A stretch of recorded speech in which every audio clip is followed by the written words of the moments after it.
All right. State of the Union address. Welcome in, everybody. Welcome into LTL Media. I have the worst migraine right now. I literally have been helping people get unstuck on my streets all day. I just had to help my neighbor out again. My streets are not plowed. They are not plowed. And I had this counter going up on Facebook all day of all the cars that I've taken pictures of, and I just keep putting up pedestrian 0, blizzard of 2026 3, blizzard of 2026 4. It's just claiming cars out in front of my house, and it's kind of annoying at this point. It's super annoying because it was weird. The plow came through earlier, and they were on a cross street, and then come to find out they got stuck, and they're not able to plow the street. We have no idea what else going on. I can't get to work tomorrow. My street is unplowed. It's just a mess. It's an absolute mess. But good to see everybody here. We're going to get to the State of the Union when it starts here in a moment. And we'll just watch through what's going on, AV. I have the worst migraine right now. It's like all the way from my neck into my eye. Um, let's see. Celtics are on. Go Seas. Nice. Nice, nice, nice. Yes. Yes. Celtics, baby. Celtics. But we'll wait here for the State of the Union. Celtics at the Suns. They're crushing it. Let's see. 37 and 19, 33 and 25. 33 and 25. Let's see. I also have a migraine. Yeah, and I got a frozen chat right now. It's pretty typical here on LTL Media. I love it. I love it. I love it. I love it. But we'll get this thing kicking off here. When it starts, when it goes. Let's see. See if we're behind here. Let's see if we're behind. Let's see if we're behind. Let's see. Nope, it's not going yet. It's not going yet. Thank you, Viper. Appreciate it. Come on in, hang out. We'll get this thing rolling here in a minute. Curious to see what the Dawn is going to say, and then I'm curious to see if anything about the Epstein files are going to be talked about tonight. What do you think the over/under on the Epstein files being talked about tonight? That's probably a nil. Probably a nil on that one.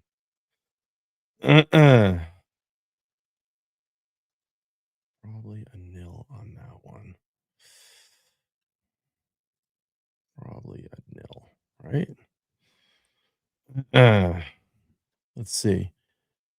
I also use StreamYard and have had to have second device up watching my stream so I can keep it up when the chat freezes on StreamYard. Yeah, I have a screen up here that I'm just running the regular chat. Nan says not a chance. Put a warm cloth over your eyes and your forehead. Try to get it as hot as you can. Stand it. Yeah, I'll have to do that later. Hopefully, it just get past the see what probably happening now. Let's see. I bet you he's doing. Let's see. Okay, let's do this for now. Everybody's doing the walk-in.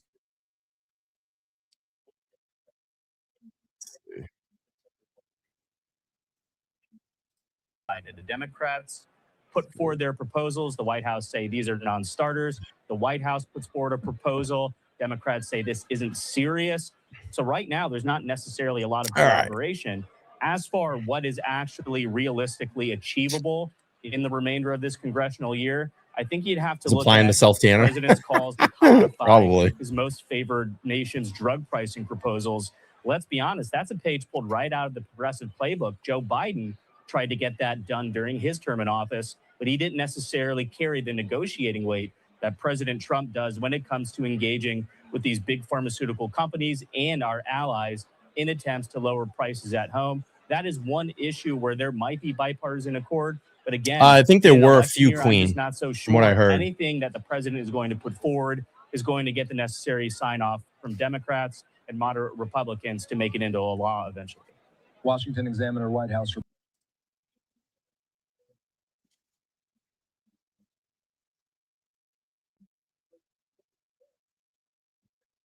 Oh, did I drop the stream? I'm sorry about that.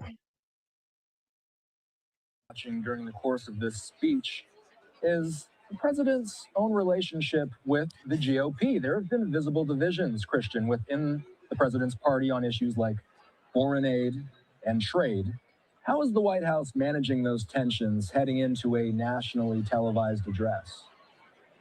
Well, the simple answer is that they're trying to castigate these Republican members of Congress as anything but Republican. Maybe they're rhinos in the president's Truth Social voice, Republicans in name only, but they're really trying to project unity, especially heading into November, because, again, the way that Donald Trump is legislating doesn't necessarily predicate that typical two-way relationship we've seen exist between the executive and legislative branches. I think the way that the president is putting forward primary opponents against sitting Republican members of Congress in both chambers tells you all you need to know, that this president isn't necessarily centered on is focused on making sure Republicans can maintain their seats.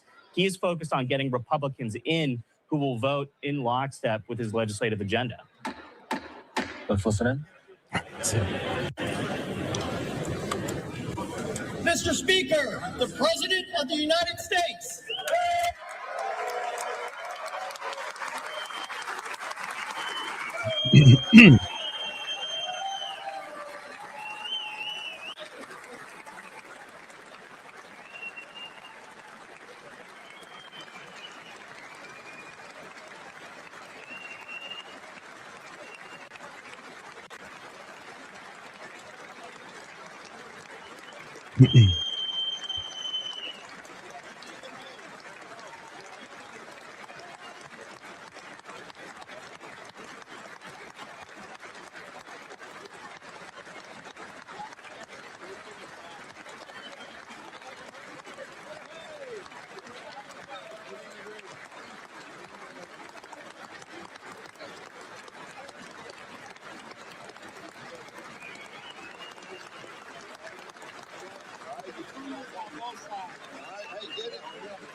I'm gonna try a selfie.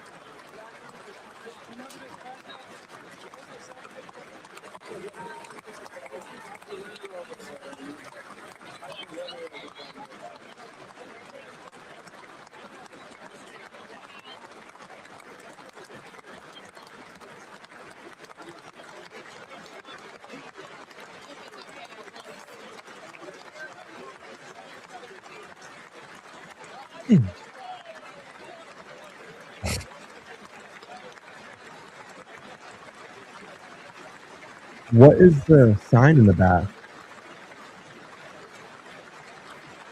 What's the sign in the back? Someone's holding a sign up.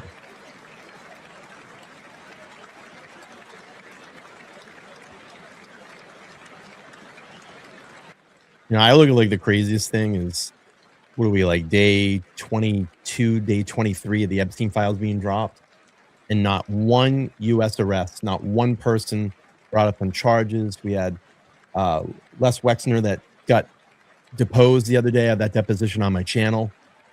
Nothing, absolutely nothing. It's like, when are these arrests going to start happening? Well, let's listen. Let's see. We're going to talk about the Epstein files tonight.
Members of Congress, I have the high privilege and distinct honor of presenting to you the President of the United States.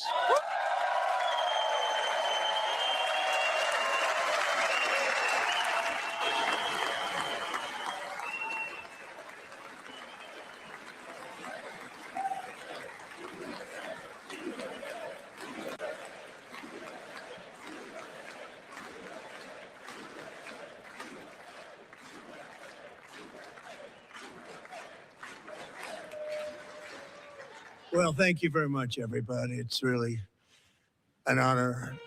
Speaker Johnson, Vice President Vance, First Lady of the United States.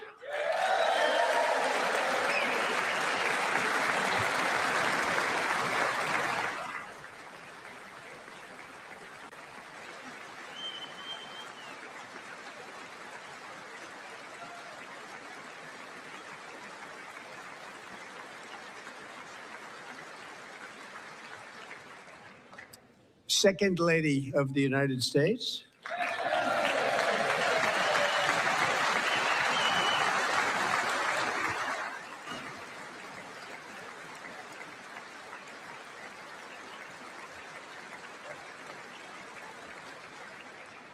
Members of Congress and my fellow Americans, our nation is back, bigger, better, richer, and stronger than ever before.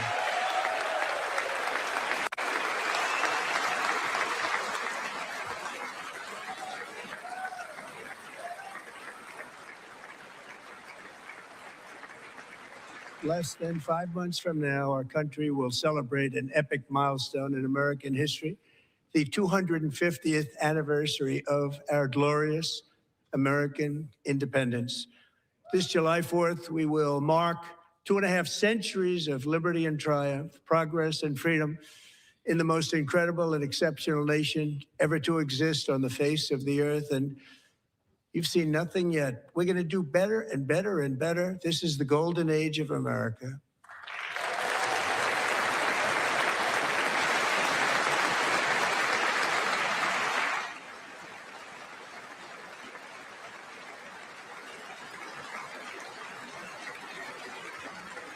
When I last spoke in this chamber 12 months ago, I had just inherited a nation in crisis with a stagnant economy, inflation at record levels, a wide open border, horrendous recruitment for military and police, rampant crime at home, and wars and chaos all over the world.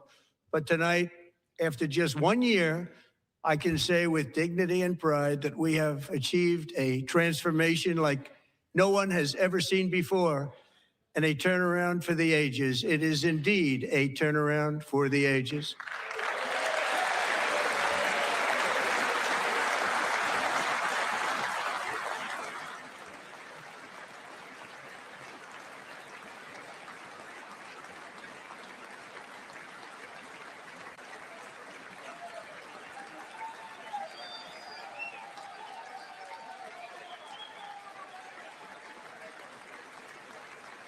And we will never go back to where we were just a very short time ago. We're not going back.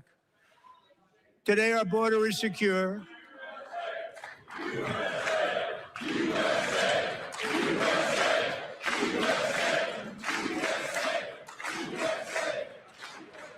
Thank you.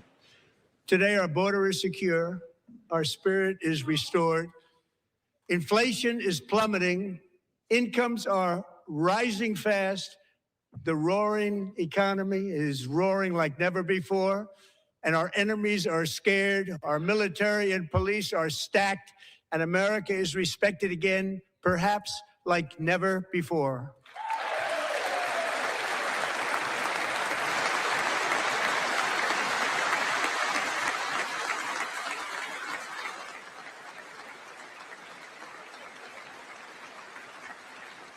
After 4 years in which millions and millions of illegal aliens poured across our borders, totally unvetted and unchecked, we now have the strongest and most secure border in American history by far.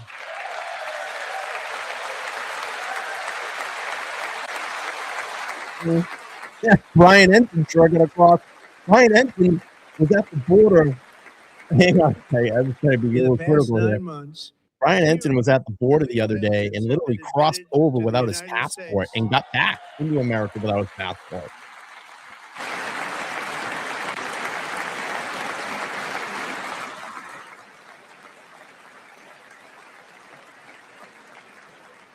But we will always allow people to come in legally, people that will love our country and will work hard to maintain our country.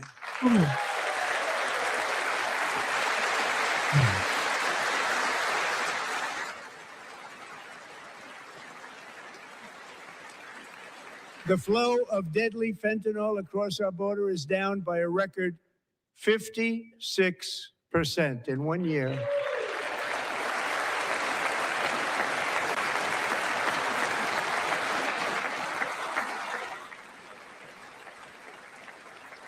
And last year, the murder rate saw its single largest decline in recorded history. This is the biggest decline, think of it, in recorded history, the lowest number in over 125 years, year 1900. In fact, substantially before my wonderful father, I had a wonderful father, Fred, before he was born, substantially before he was born.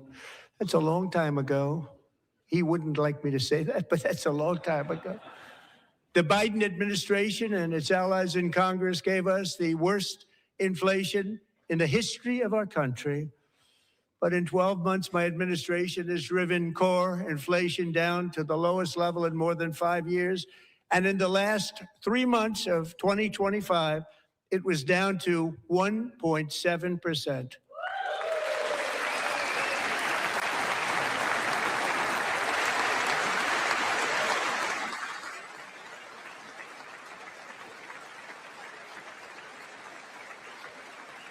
Gasoline, which reached a peak of over $6 a gallon in some states under my predecessor, it was quite honestly a disaster, is now below $2.30 a gallon in most states, and in some places, $1.99 a gallon. And when I visited the great state of Iowa just a few weeks ago, I even saw $1.85 a gallon for gasoline.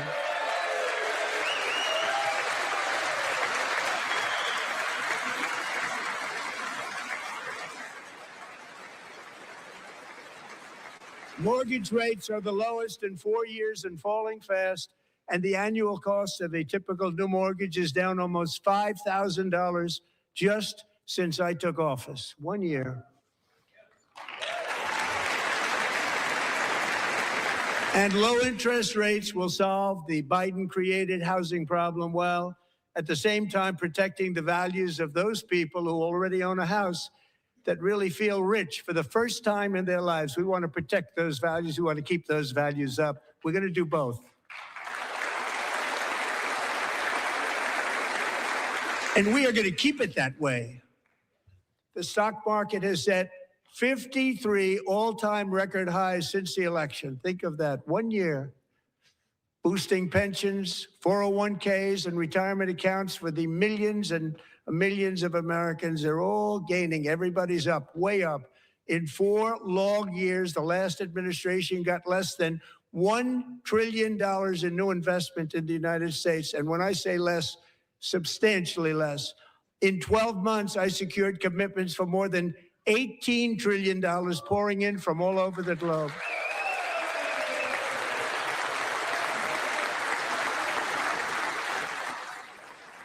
Yeah, Elizabeth Warren. Think of it, much less than $1 trillion for 4 years versus much more than $18 trillion for 1 year. What a difference a president makes. A short time ago, we were a dead country. Now we are the hottest country anywhere in the world, the hottest.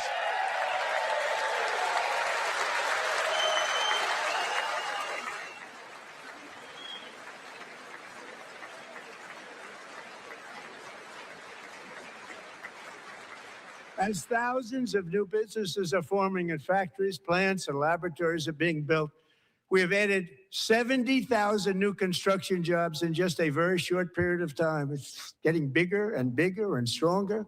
Nobody can believe what they're watching. American oil production is up by more than 600,000 barrels a day, and we just received from our new friend and partner, Venezuela, more than 80 million barrels of oil.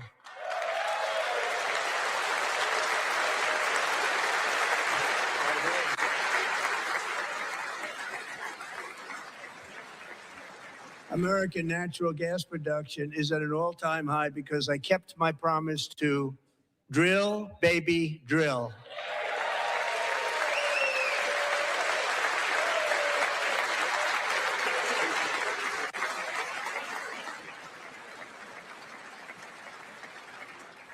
More Americans are working today than at any time in the history of our country. Think about that. Any time in the history of our country, more working today. And 100% of all jobs created under my administration have been in the private sector.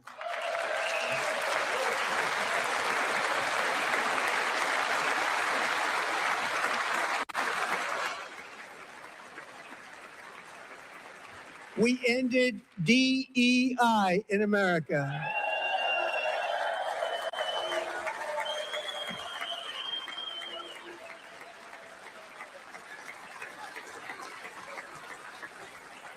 We cut a record number of job-killing regulations, and in 1 year, we have lifted 2.4 million Americans, a record, off of food stamps.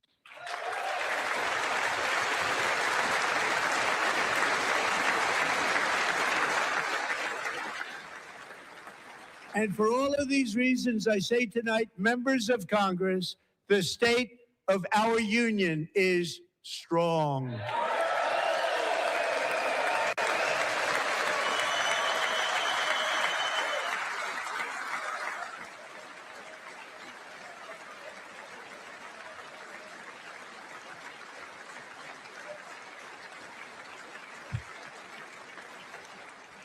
Our country is winning again. In fact, we're winning so much that we really don't know what to do about it. People are asking me, please, please, please, Mr. President, we're winning too much. We can't take it anymore. We're not used to winning in our country. Until you came along, we're just always losing, but now we're winning too much. And I say, no, no, no, you're going to win again. You're going to win big. You're going to win bigger than ever. And to prove that point, here with us tonight is a group of winners who just made the entire nation proud. The men's gold medal Olympic hockey team. Come on in.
Go ahead.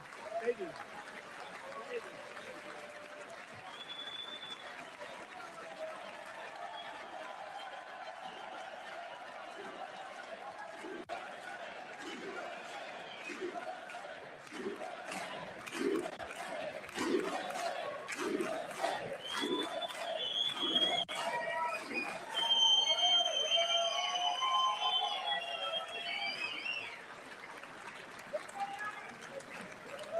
That's the first time I've ever seen them get up. And actually, not all of them did get up. But they beat a fantastic Canadian team in overtime, as everybody saw, as did the American women who will soon be coming to the White House.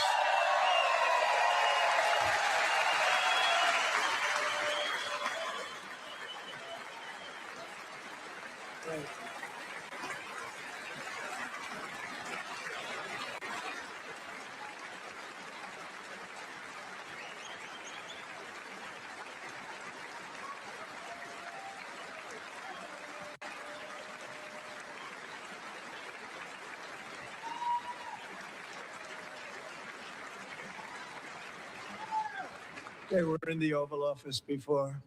And I just want to say a second very big congratulations to Team USA. But I have to say that, and I told them this, and we took a vote of the team. I said, anybody votes no, I'm not doing it. So they stood there and they weren't about to say no, because I've never seen a goaltender play as well as goalie Connor Hellebuck.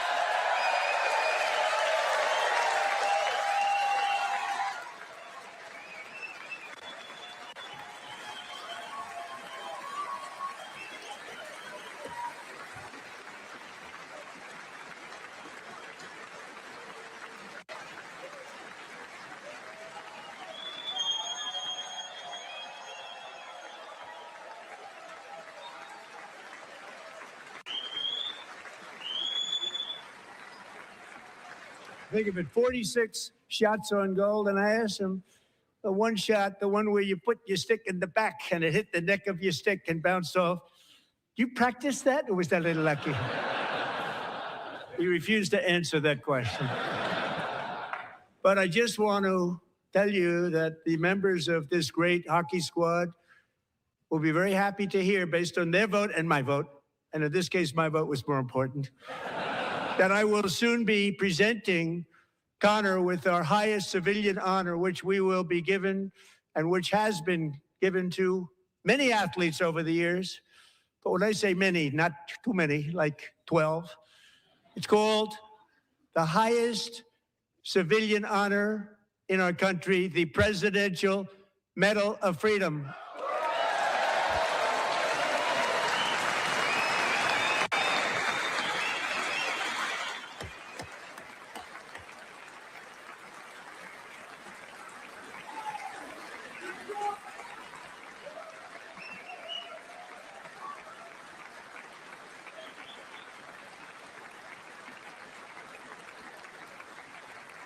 Great athletes have gotten that, very great, the best. And I thought he deserved it. And I did take a vote, every single one of them. I said, I'm not giving it if anybody goes no. And every single one of them rapidly put up their hand. So I want to thank you. What a special job you did. What special champions you are. Thank you very much.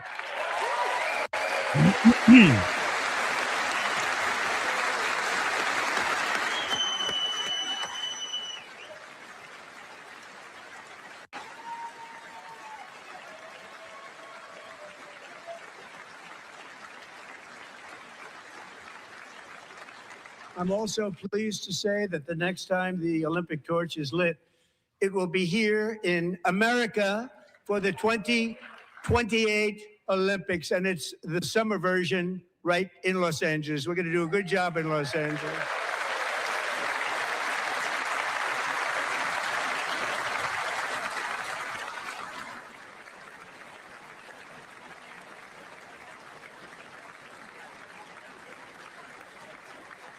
And Los Angeles is going to be safe, just like Washington, D.C. is now one of the safest cities in the country.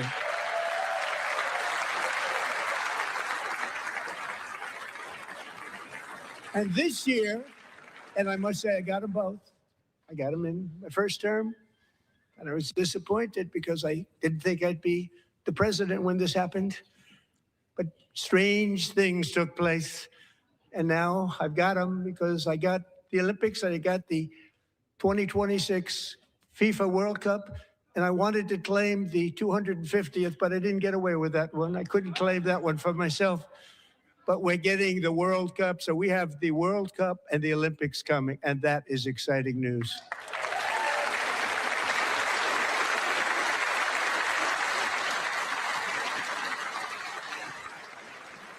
So this will be a year to celebrate our country and the heroes who have kept it free. Men like Buddy Taggart. At age 17, Buddy volunteered to defend America in World War II, serving in the Pacific under the great General Douglas MacArthur. He fought bravely in the famous Battle of Manila, worked so hard. He was badly wounded and almost killed by enemy machine guns in Luzon. And 81 years ago this month, he liberated the largest internment camp in the Philippines, one of the largest anywhere in the world. But he earned many honors, including a Purple Heart and a Bronze Star, came home, started a family, and tonight he is in the gallery looking forward to July 4th, 2026, his 100th birthday.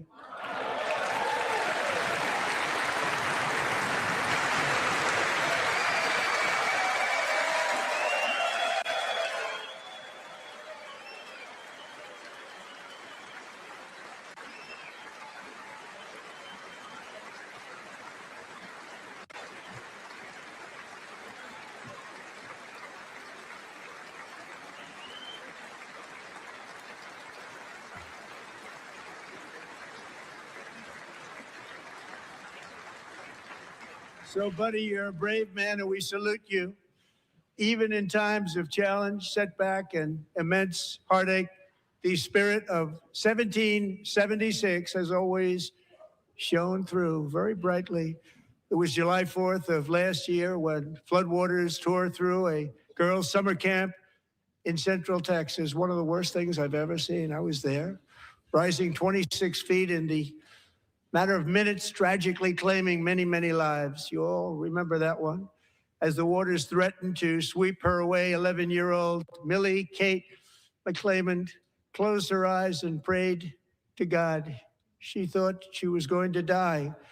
Those prayers were answered when Coast Guard rescue swimmer Scott Ruskin descended from a helicopter above. Nobody knew where he came from.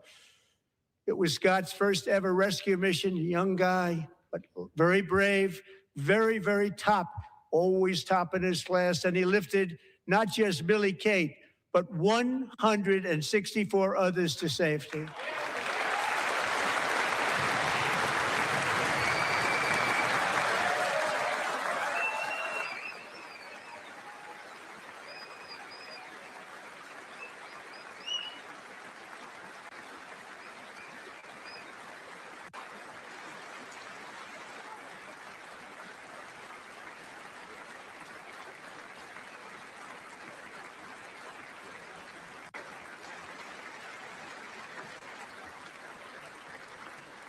People watched Scott from a distance, and they couldn't believe what they were seeing. The winds were blowing, the rain was pouring, everything was going, and that rapid water, nobody's ever seen anything like it. They said, wow, that's something.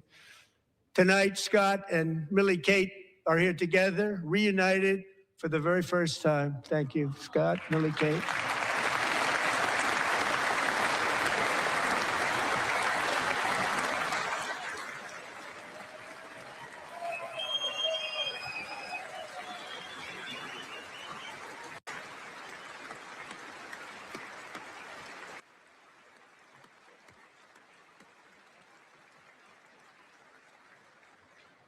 And Petty Officer Ruskin, I'm pleased to inform you that I am now awarding you the Legion of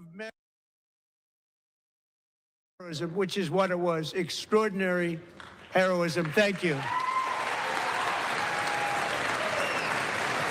Well, I said my headache. I'm sorry, I was muted. My headache it's in my neck here. And I think a lot of it was because I was shoveling a lot today. And also, I did push out like 5 cars. I was stuck in my neighborhood today. And take care of the service, military aid. Thank you very much. Take care of that very important service. Thank you very much. From 1776 to today, every generation of Americans has stepped forward to defend life, liberty, and the pursuit of happiness. And they're really doing it for the next generation. But now it's our turn. Together, we're building a nation where every child has the chance to reach higher and go further. where government answers to the people, not the powerful, and where the interests of hardworking American citizens are always our first and ultimate concern. That is the debt we owe to the heroes who came before us, and that is the promise we must keep to America for our 250th year.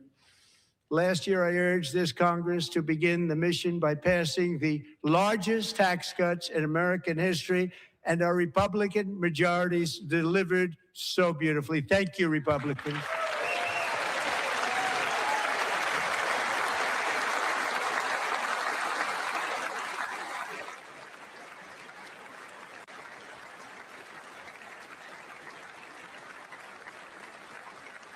All Democrats, every single one of them, voted against these really important and very necessary massive tax cuts.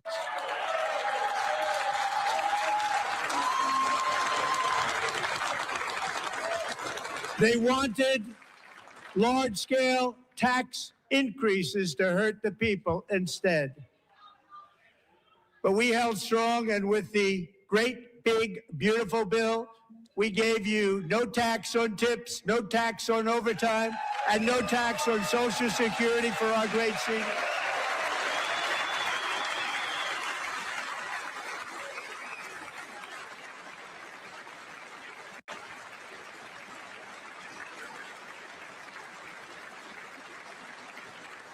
And we also made interest on auto loans tax deductible the first time, but only if the car is made in America.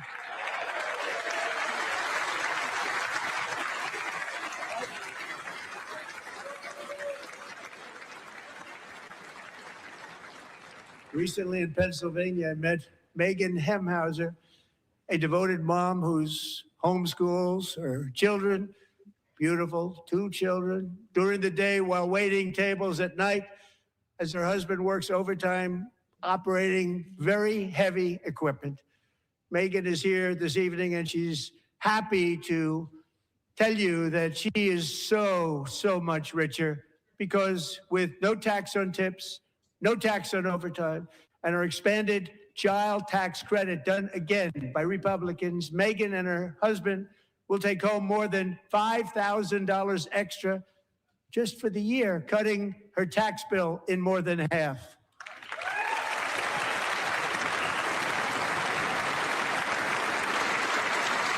Megan, please stand up. We're fighting for you, Megan.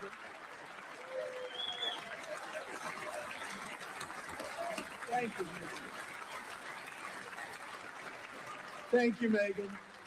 We're fighting for you, Megan.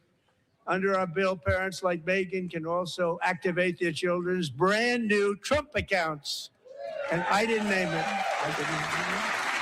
I did not name that.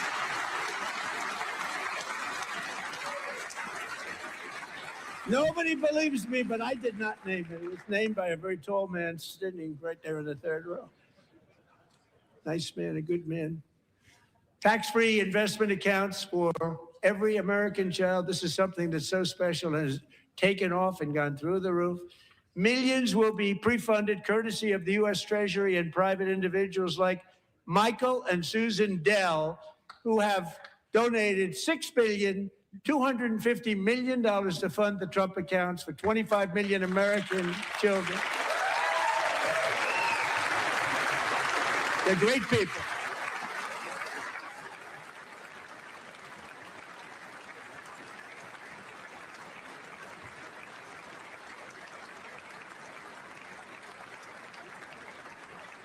When I asked Michael Dell, how do you make all that money? He said, well, I just sat on my dorm in school and I made computers and I'd sell them to people.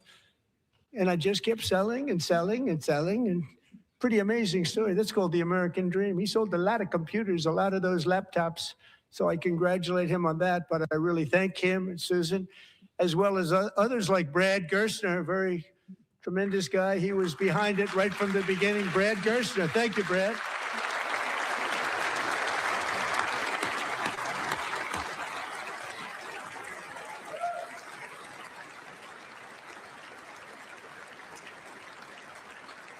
So with modest additional contributions, these young people's accounts could grow to over $100,000 or more by the time they turn 18. Think of it. How much money is that for somebody that started with nothing? Over 100,000, could be much more than that. To make this investment in our children's future, go to trumpaccounts.gov, trumpaccounts.gov. And a lot of people are doing it. It's setting every record in the book. It's popular. They knew what it was going to take. I'm so proud of them. I'm so proud of the people that got it started. And now it's just taken off. One of the primary reasons for our country's stunning economic turnaround, the biggest in history, where the Dow Jones broke 50,000 4 years ahead of schedule, and the S&P hit 7,000, where it wasn't supposed to do it for many years, were tariffs. I used these tariffs, took in hundreds of billions of dollars to make great deals for our country, both economically and on a national security basis.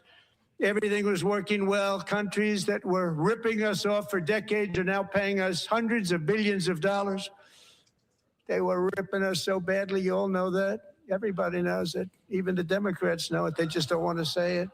And yet these countries are now happy, and so are we. We made deals. The deals are all done. And they're happy.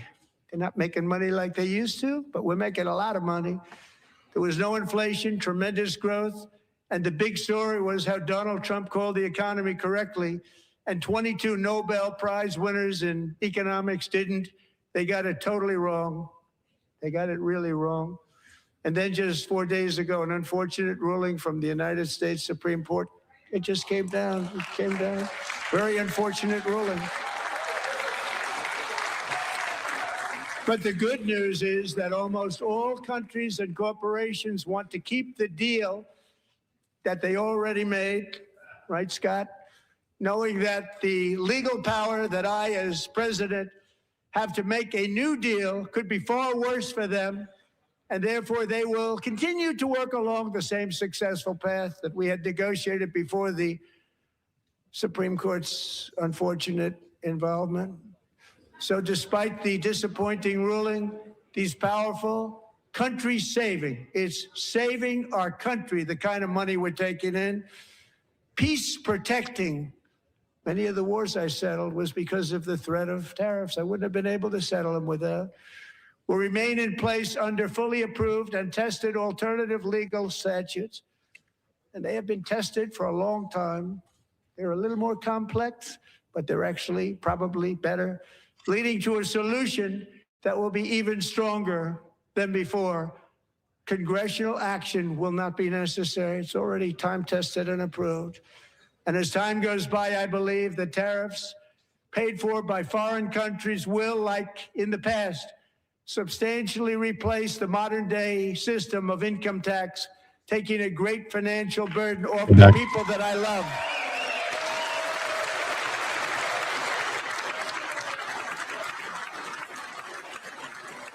Right?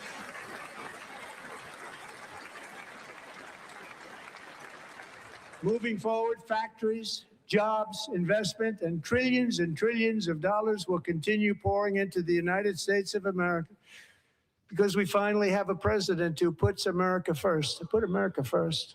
I love America.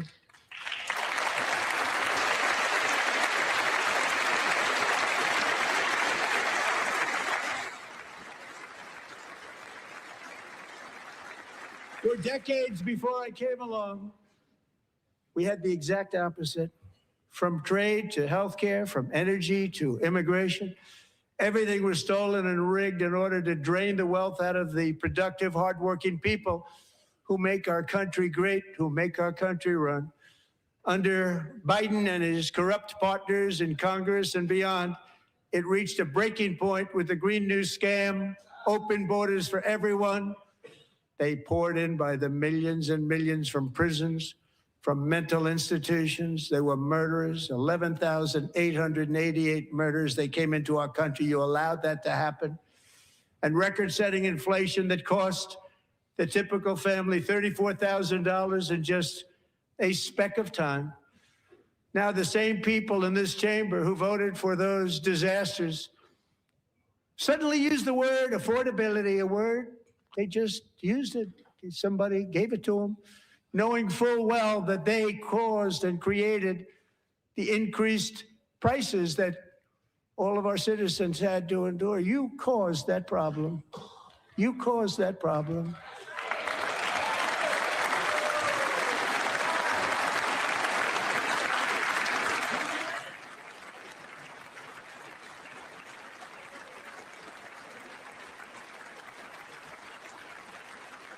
They knew their statements were a lie. They knew it. They knew their statements were a dirty, rotten lie. Their policies created the high prices. Our policies are rapidly ending them. We are doing really well. Those prices are plummeting downward.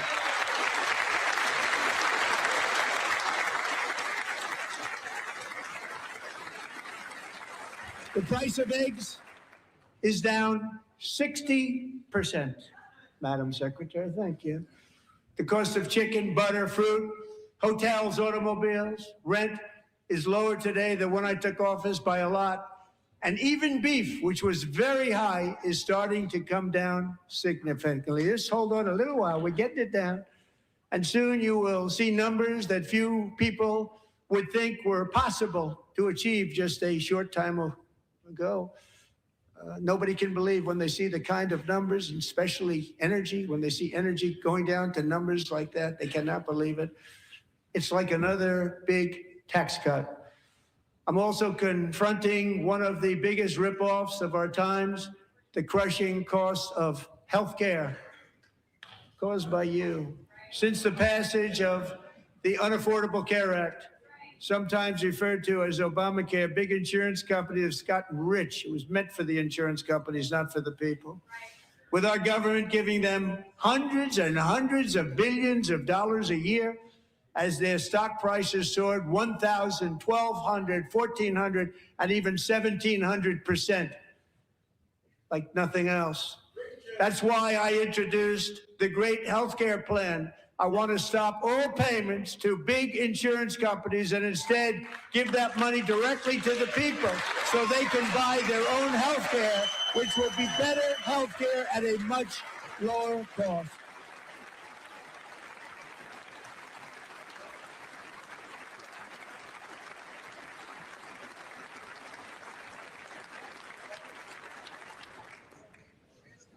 In addition, my plan requires maximum price transparency. That's a big deal.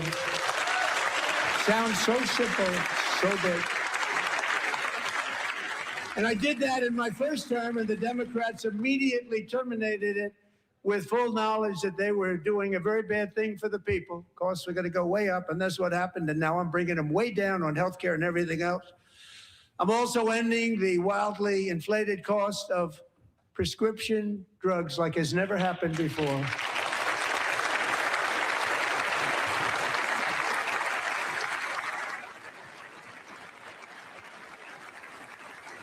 Other presidents tried to do it, but they never could. They tried. Most didn't try, actually. But they tried. They said they tried. They couldn't do it. They didn't even come close. They were all talk and no action, but I got it done. Under my just enacted most favored nation agreements, Americans who have for decades paid by far the highest prices of any nation anywhere in the world for prescription drugs will now pay the lowest price anywhere in the world for drugs. Anywhere, the lowest price.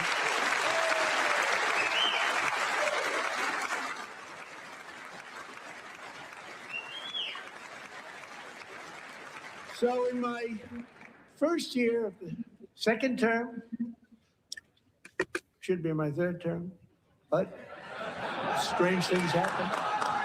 I took prescription drugs, a very big part of healthcare, from the highest price in the entire world to the lowest. That's a big achievement. The result is price differences of 300, 400, 500, 600% and more. All available right now at a new website called TrumpRx.gov. And I didn't name that one either, by the way.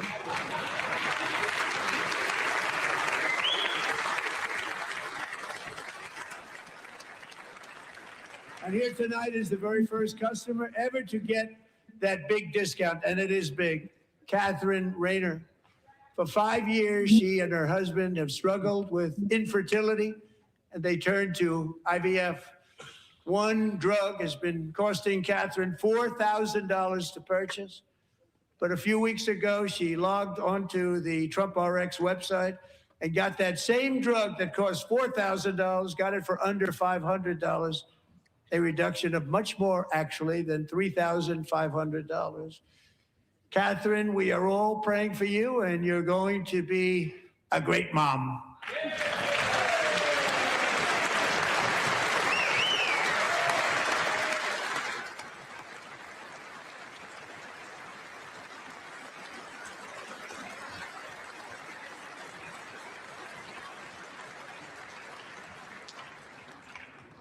So now I'm calling on Congress to codify my most favored nation program into law. Now, the one thing I'm not sure it matters, because it's going to be very hard for somebody that comes along after me to say, let's raise drug prices by 700 or 800%.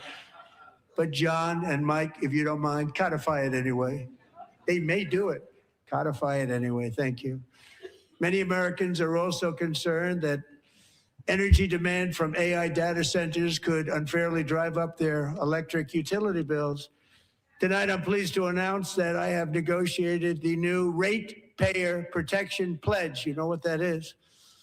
We're telling the major tech companies that they have the obligation to provide for their own power needs. They can build their own power plants as part of their factory so that no one's prices will go up.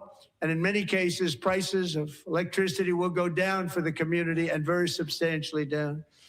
This is a unique strategy never used in this country before.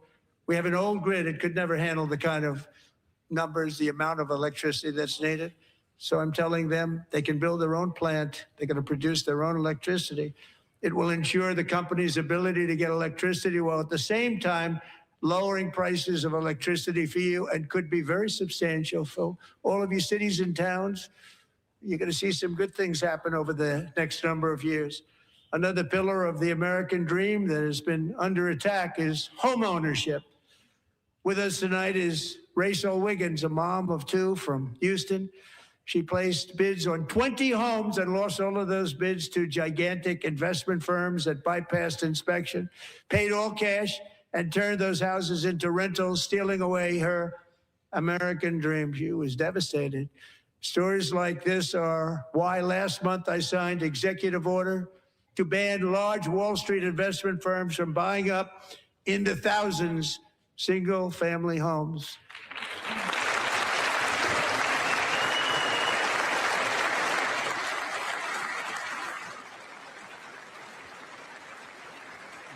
And now I'm asking Congress to make that ban permanent, because homes for people, really, that's what we want. We want homes for people, not for corporations. Corporations are doing just fine. Rachel, thank you very much. Good luck with your home. You'll get one soon.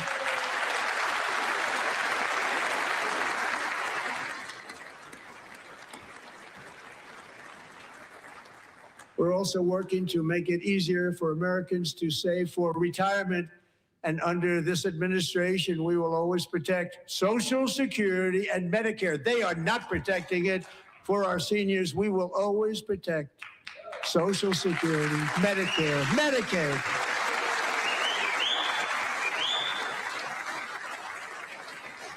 Since I took office, the typical 401k balance is up by at least $30,000. That's a lot of money. We have millions and millions of people, because the stock market has done so well, setting all those records. Your 401ks are way up. Yet half of all of working Americans still do not have access to a retirement plan with matching contributions from an employer. To remedy this gross disparity, I'm announcing that next year my administration will give these often forgotten American workers, great people, the people that built our country, access to the same type of retirement plan offered to every federal worker. We will match your contribution with up to $1,000 each year. As we ensure that all Americans can profit from a rising stock market, let's also ensure that members of Congress cannot corruptly profit from using insider information.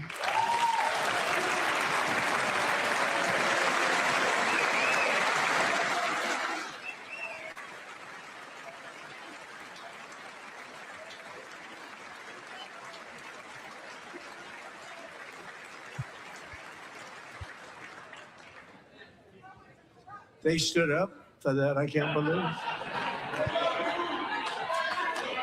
I can't believe it.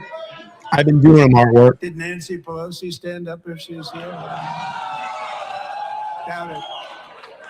Pass the Stop Insider Trading Act without delay. I will, Mary. People got to show up for them. That's the thing. You got to show up. I have the data set. I wasn't. You want Epstein shows, you got to show up for them. I have all the data sets. I was the first one online to start going through the data sets. One of my videos hit 228,000 views. I was one of the first ones to get the jump on that online. That's why that stream did so well. But if you want more Epstein files, I have it. I'm locked and ready to go and talk about it. But every time I start doing the streams, no one shows up. No one wants to see them.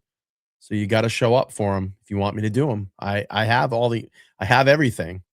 I'll start doing them again. All right, let's go back to Trump. This is the kind of corruption that shreds the fabric of a nation, and we are working on it like you wouldn't believe. So tonight, although Thanks, John. started 4 months ago, I am officially announcing the war on fraud to be led by our great Vice President J.D. Vance.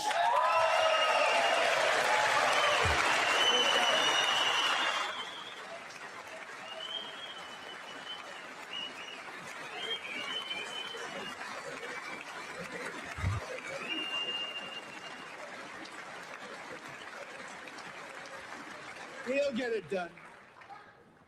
And if we're able to find enough of that fraud, we will actually have a balanced budget overnight. It'll go very quickly. That's the kind of money you're talking about. We'll balance our budget.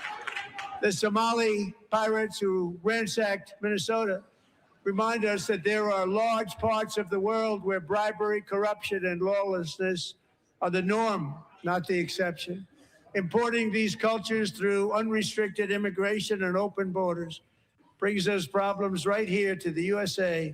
And it is the American people who pay the price in higher medical bills, car insurance rates, rent, taxes, and perhaps most importantly, crime. We will take care of this problem. We're going to take care of this problem. We are not playing games. Delilah. Oh, you're welcome at work.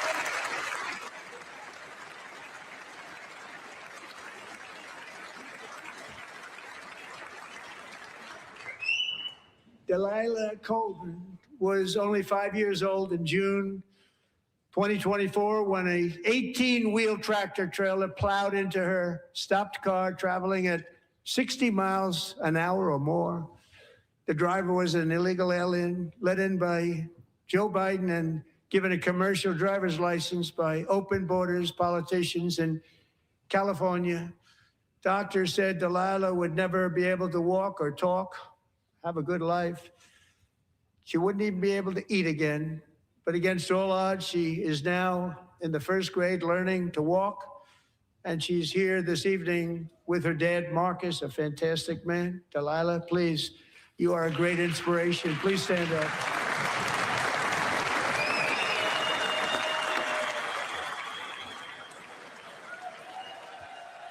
You know, it's funny. Someone made a good point. Was like, yeah, let's talk about Somali pirates, but let's not talk about human trafficking. It's a good point. Someone texted me about that.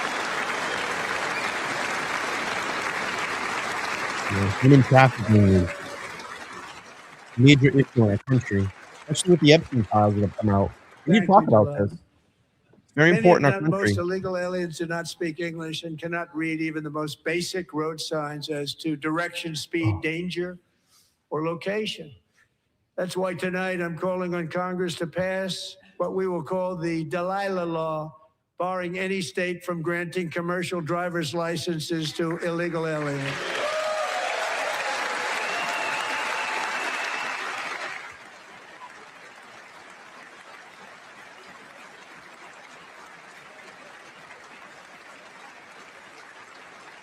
And yesterday, as you probably saw at the White House, I hosted a ceremony with Americans who lost their treasured loved ones to the scourge of illegal immigration. People came into our country, how we allowed this to happen with our open borders. These are the angel moms and families that for decades our government betrayed and our media totally ignored. It was terrible. Hard to believe, actually.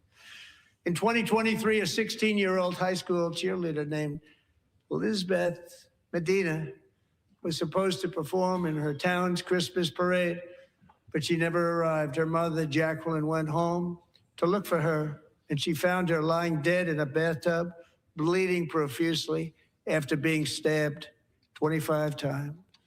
Elizabeth's killer was a previously arrested illegal alien who had broken in and brutally extinguished the brightest light in her family's life, violently and viciously. Her heartbroken mother is in the gallery to remind everyone in this chamber exactly why we are deporting illegal alien criminals to our country at record numbers, and we're getting them the hell out of here fast. We don't want them.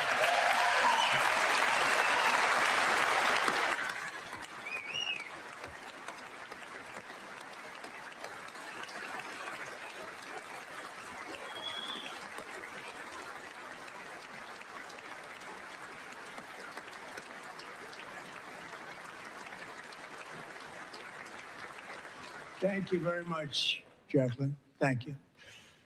We can never forget that many in this room not only allowed the border invasion to happen before I got involved, but indeed they would do it all over again if they ever had the chance. If they ever got elected, they would open up those borders to some of the worst criminals anywhere in the world. The only thing standing between Americans and a wide open border right now is President Donald J. Trump and our great Republican patriots in Congress. Thank you. Thank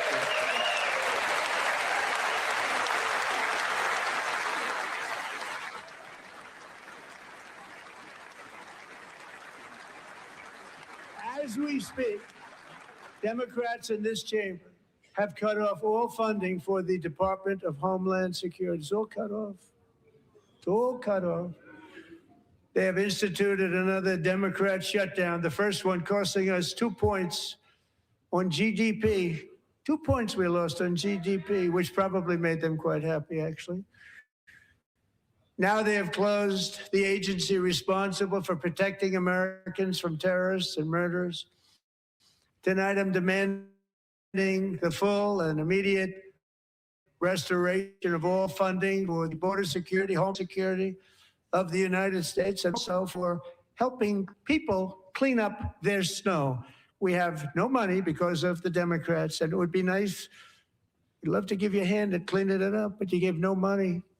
Nobody's getting paid. It's a shame. So you have to think about it. We have, in case you didn't know, a pretty large snowstorm out there. One of the great things about the State of the Union is how it gives Americans the chance to see clearly what their representatives really believe. So tonight, I'm inviting every legislator to join with my administration in reaffirming a fundamental principle. If you agree with this statement, then stand up and show your support. The first duty of the American government is to protect American citizens, not illegal aliens.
Isn't that a shame? You should be ashamed of yourself not standing up.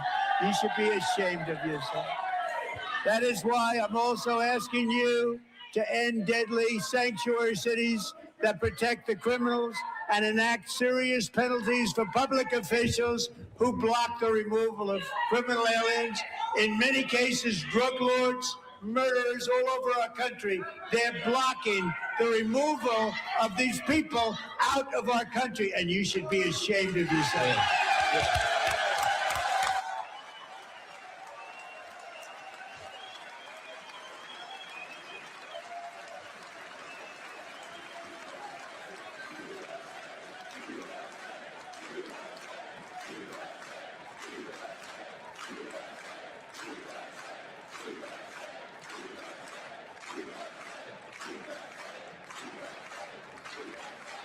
And perhaps most importantly, I'm asking you to approve the Save America Act.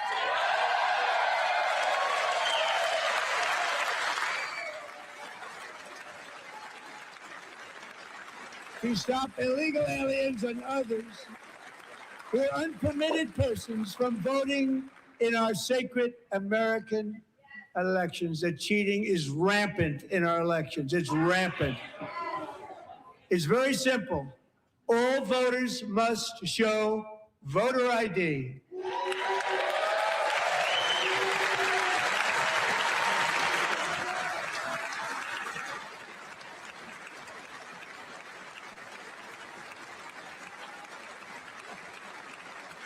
All voters must show proof of citizenship in order to vote.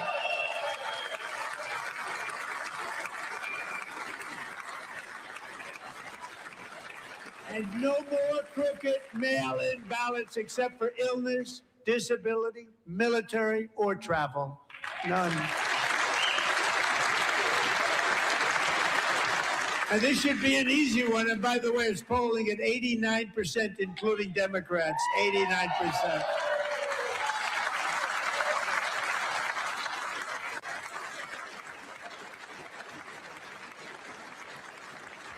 And even the new communist mayor of New York City, I think he's a nice guy, actually.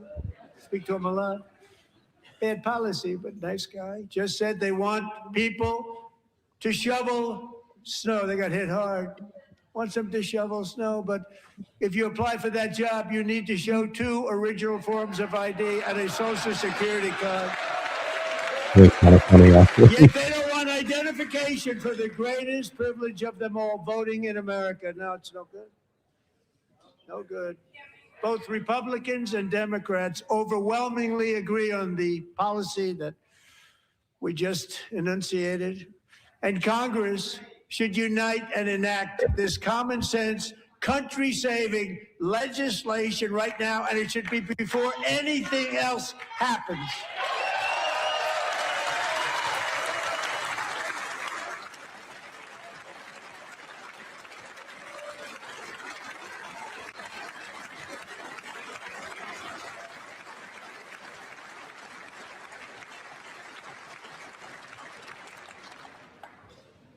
And the reason they don't want to do it, why would anybody not want voter ID? One reason, because they want to cheat. There's only one reason.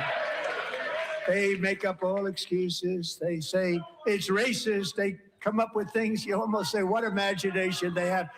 They want to cheat. They have cheated. And their policy is so bad that the only way they can get elected is to cheat. And we're going to stop it. We have to stop it, John.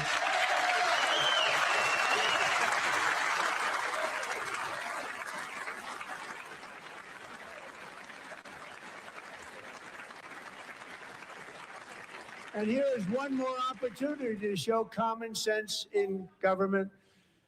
In the gallery tonight are Sage Blair and her mother, Michelle. In 2021, Sage was 14 when school officials in Virginia sought to socially transition her to a new gender, treating her as a boy and hiding it from her parents. Hard to believe, isn't it? Before long, a confused Sage ran away from home after she was found in a horrific situation in Maryland. A left-wing judge refused to return Sage to her parents because they did not immediately state that their daughter was their son. Sage was thrown into an all-boys state home and suffered terribly for a long time. But today, all of that is behind them because Sage is a proud and wonderful young woman with a full-ride scholarship to Liberty University. Sage and Michelle, please stand up.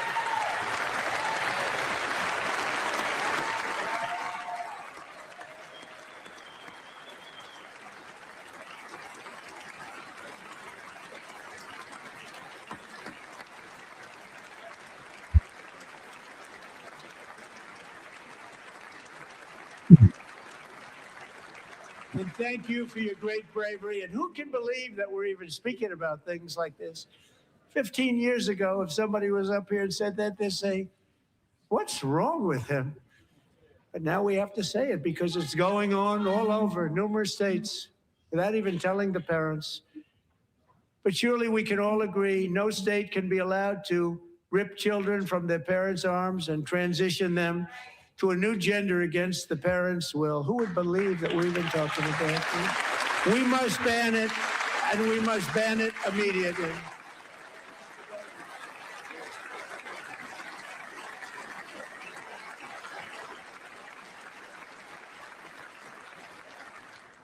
Look, nobody stands up. These people are crazy, I'm telling you. They're crazy.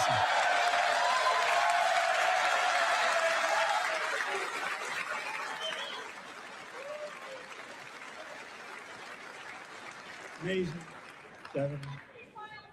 Boy, oh boy. We're lucky we have a country. With people like this, Democrats are destroying our country, but we've stopped it just in the nick of time, didn't we?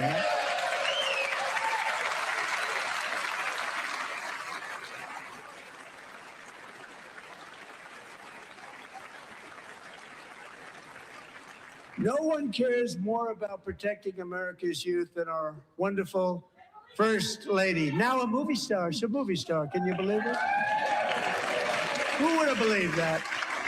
Over the past year, she has had an incredible impact championing AI legislation, advancing a landmark executive order on foster care, and helping secure $30 million to launch the Melania Trump Foster Youth to Independence Initiative. It's a tremendous, really a tremendous thing that happened and had a lot of bipartisan support.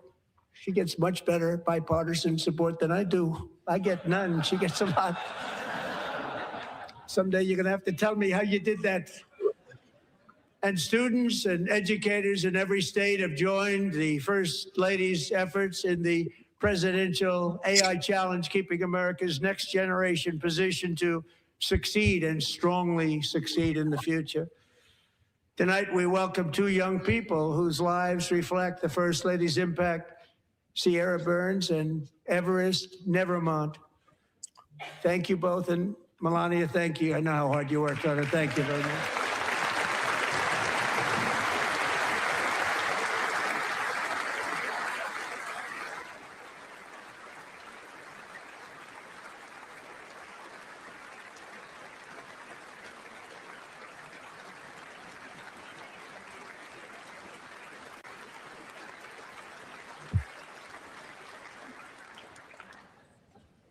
I'm very proud to say that during my time in office, both the first 4 years and in particular this last year, there has been a tremendous renewal in religion, faith, Christianity, and belief in God.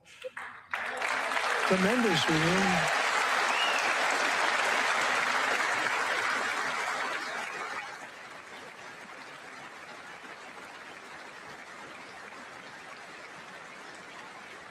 This is especially true among young people, and a big part of that had to do with my great friend, Charlie Kirk, a great guy, great man.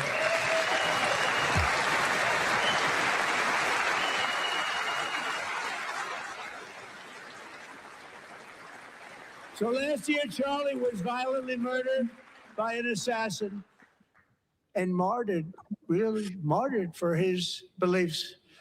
His wonderful wife, Erica, is with us tonight. Erica, please stand.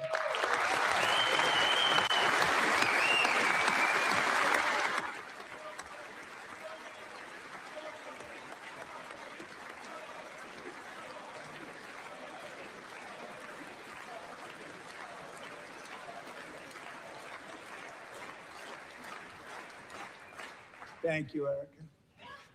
Been through a lot. In Charlie's memory, we must all come together to reaffirm that America is one nation under God, and we must totally reject political violence of any kind.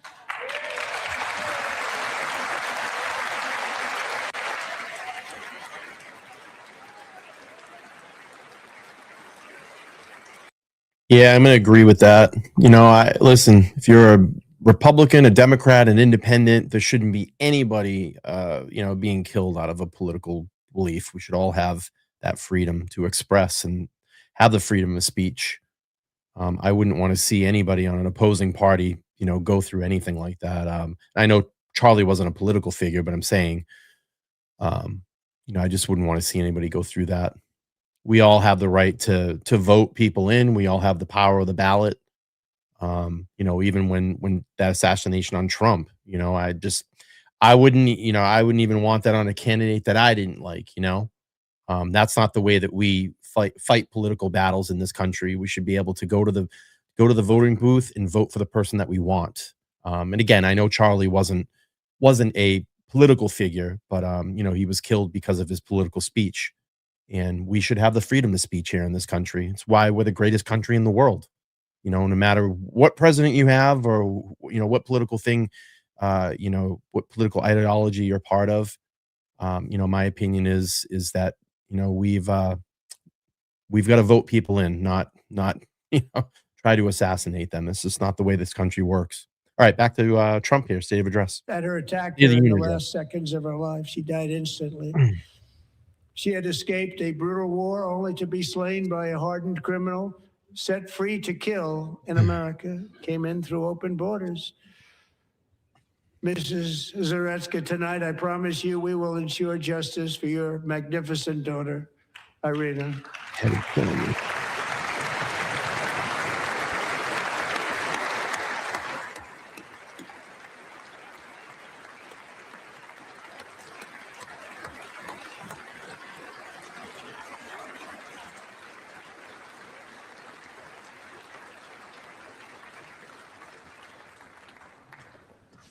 How do you not stand?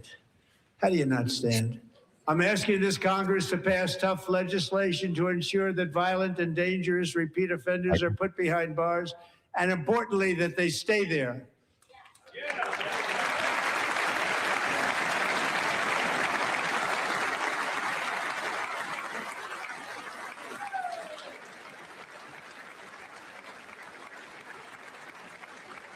Starting last summer, I deployed our National Guard and federal law enforcement to restore law and order to our most dangerous cities, including Memphis, Tennessee, big success, New Orleans, Louisiana, big success, and our nation's capital itself, Washington, D.C., where we have almost no crime anymore in Washington, D.C. How did that happen?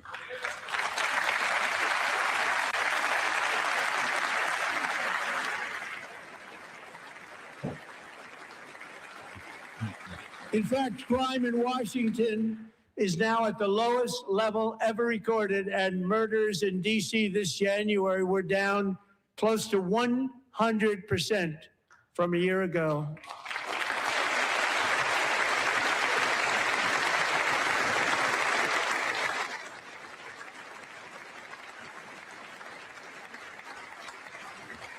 They don't like to hear that. One of the sick people, one of the brave service members who helped achieve this stunning turnaround was 20-year-old West Virginia Army National Guard Specialist Sarah Beckstrom. After a 4-month deployment, she voluntarily extended her service, and her rank was going to be lifted. She was doing so well. They were so proud of her. But the very next day, she was on patrol near the White House when she was ambushed and shot in the head by a terrorist monster from Afghanistan. Shouldn't have been in our country. And all because she wore the uniform of our nation, she was shot. He traveled here because he didn't like people wearing our uniform. He was sick and deranged, shouldn't have been in our country. Sarah Beckstrom died in order to defend our capital, and we are honored to be joined by her wonderful parents, Gary and Eva Lee. Your daughter was a true American patriot, and she will be greatly missed. She was a great person. I saw reports on her that never seen anything like her.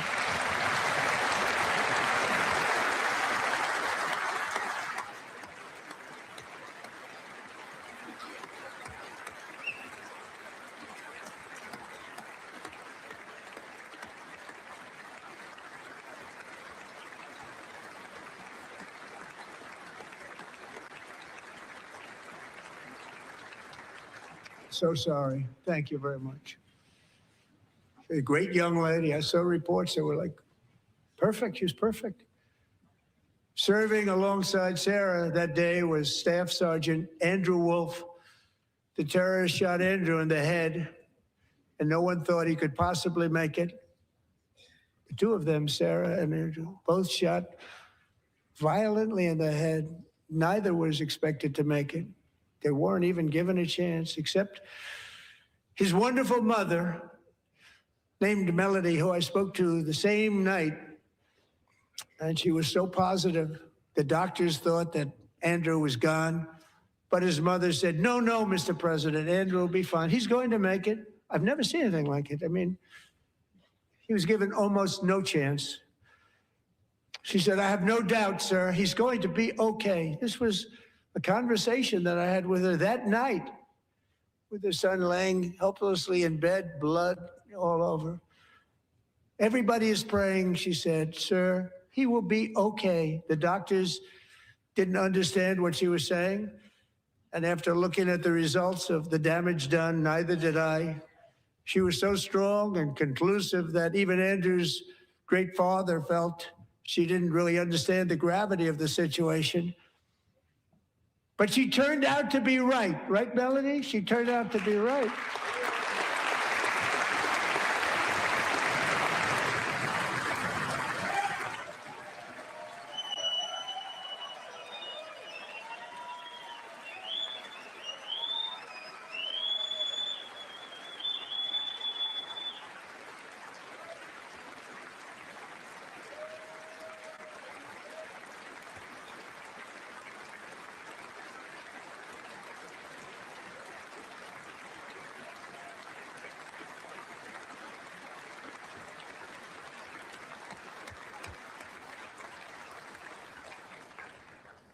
Amazing, actually. I said, where does this woman come from? She's the most positive person I've ever met.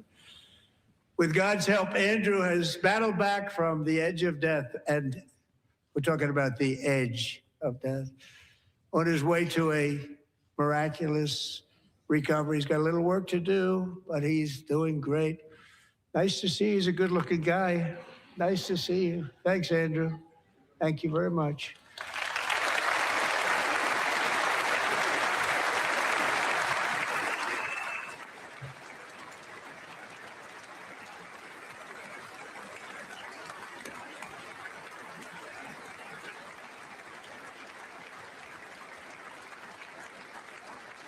So, Andrew, while you're up, now I'm going to ask a highly respected General James Seward to present Staff Sergeant Andrew Wolf and the great family of Sarah Beckstrom with the award created by our late, great President George Washington himself. It's called the Purple Heart.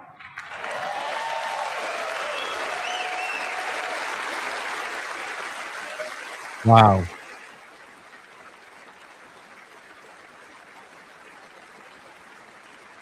Wow.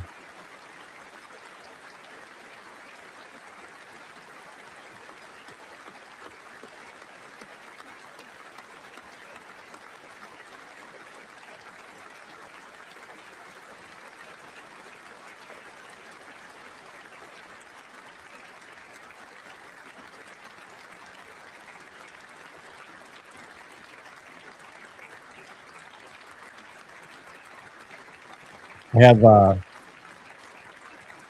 two Purple Heart recipients in my family.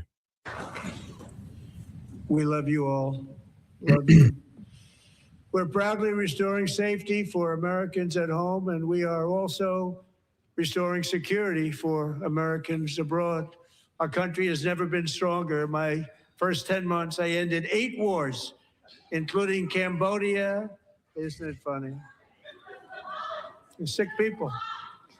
Cambodia and Thailand, Pakistan and India would have been a nuclear war. 35 million people said the prime minister of Pakistan would have died if it were not for my involvement. Kosovo and Serbia, Israel and Iran, Egypt and Ethiopia, Armenia and Azerbaijan, the Congo and Rwanda, and of course the war in Gaza, which proceeds at a very low level. It's just about there.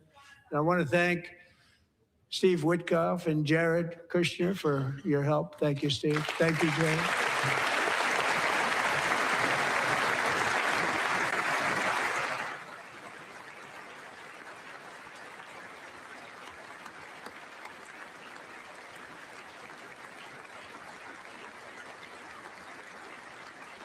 And I also want to thank the man they report to, Secretary of State Marco Rubio. Thank you, Marco.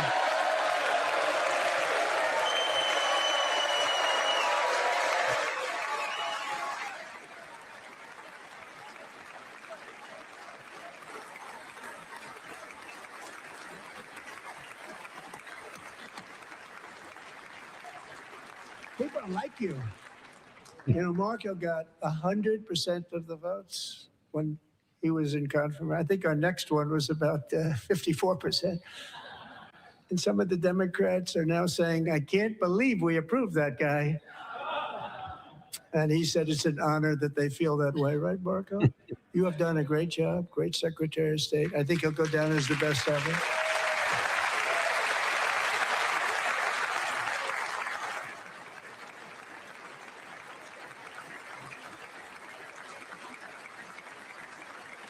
Under the ceasefire I negotiated, every single hostage, both living and dead, has been returned home. Can you believe that?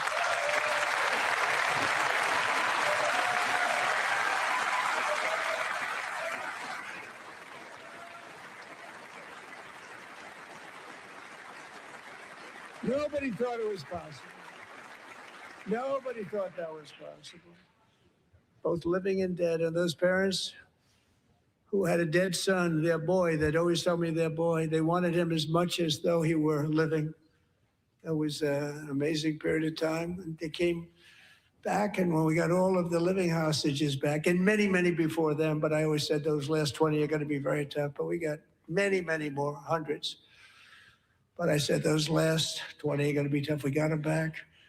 But we only got back 14 or 15 of the dead of the 28. And believe it or not, Hamas worked along with Israel, and they dug and they dug and they dug. It's a tough thing to do, going through bodies all over, passing up 100 bodies sometimes for each one that they found. Tough job. And they finally got it back to 27. And then Steve and Jared, they got it back to 28. They found all 28. Nobody thought that was possible, but we did it. And I remember the family of the 28th. They were so grieved, but they were so happy as it's possible to be. They had their boy back. The mother said, "Sir, we have our boy back." What a period of time that was, but we got them all back. So thank you both very much. Great job.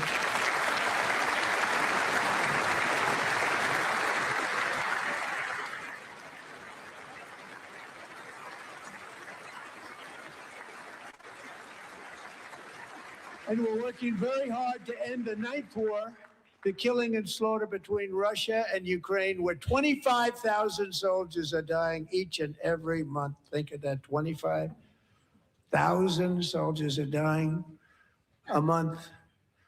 A war which would have never happened if I were president, would have never happened.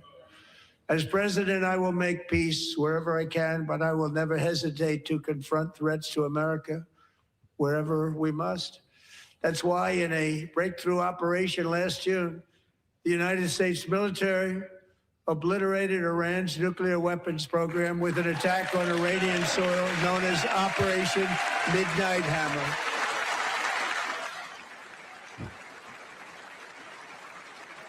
For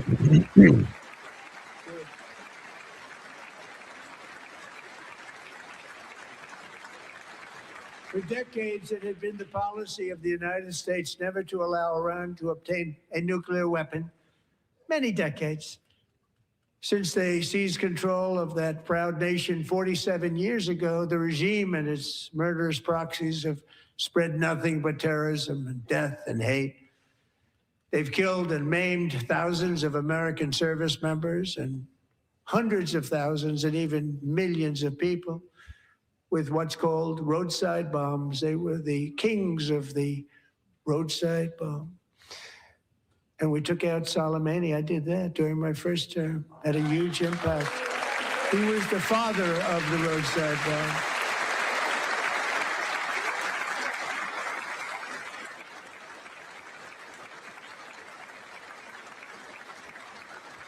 And just over the last couple of months with the protests, they've killed at least, it looks like 32,000 protests, 32,000 protesters in their own country.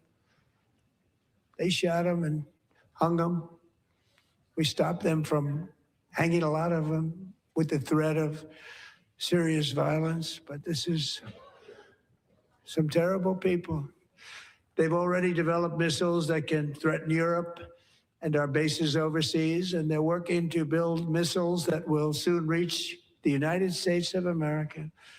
After Midnight Hammer, they were warned to make no future attempts to rebuild their weapons program, and in particular, nuclear weapons. Yet they continue, starting it all over. We wiped it out, and they want to start all over again, and are at this moment again pursuing their sinister ambitions. We are in negotiations with them. They want to make a deal, but we haven't heard those secret words. We will never have a nuclear weapon. My preference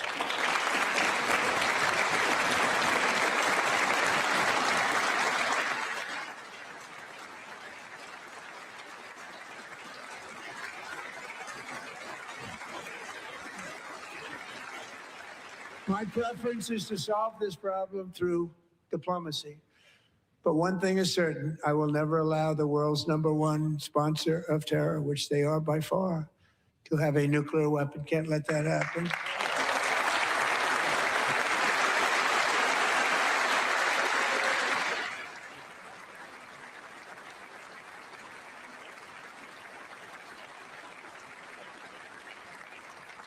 And no nation should ever doubt America's resolve. We have the most powerful military on earth. I rebuilt the military in my first term. We're going to continue to do so. Also, we just approved a $1 trillion budget. We have no choice. We have to be strong because hopefully we will seldom have to use this great power that we built together. It's really called Peace Through Strength, and it's been very, very effective.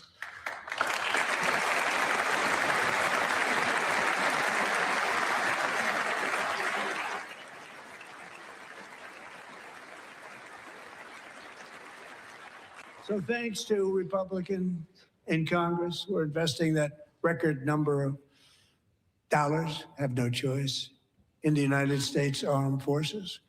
Also creating a lot of jobs, but we're not even doing it for that reason. Because as I said, we have more jobs, more people working today than ever before in the history of our country. And NATO countries are friends and allies. They are. They're our friends and they're our allies. Have just agreed at my very strong request to pay 5% of GDP for military defense rather than the 2%, which they weren't paying. We were paying for almost all of NATO. Now they're paying 5 as opposed to not paying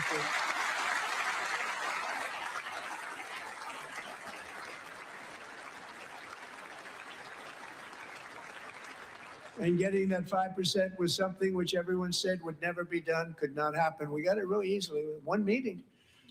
And big difference between 2% that's not paid. We were paying the freight of many of them. Very few were paid up.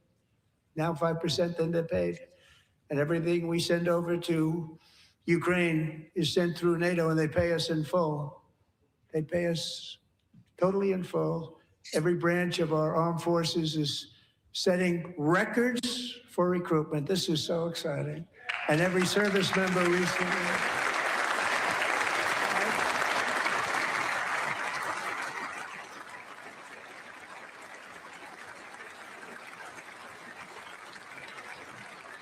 And every service member recently received a warrior dividend of $1,776.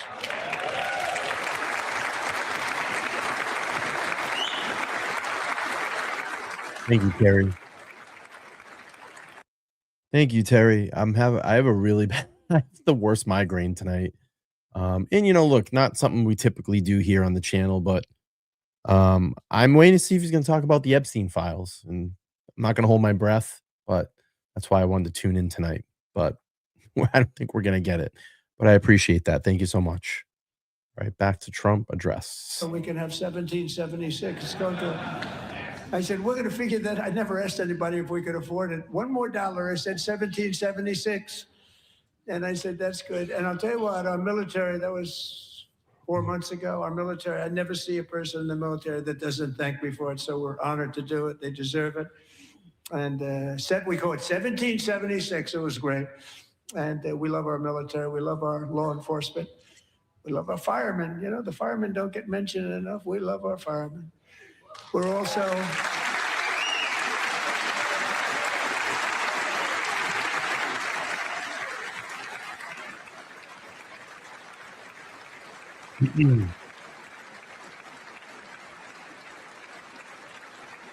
restoring American security and dominance in the Western Hemisphere, acting to secure our national interests and defend our country from violence, drugs, terrorism, and foreign interference. For years, large swaths of territory in our region, including large parts of Mexico, really large parts of Mexico, have been controlled by murderous drug cartels. That's why I designated these cartels as foreign terrorist organizations, and I declared illicit fentanyl as a weapon of mass destruction.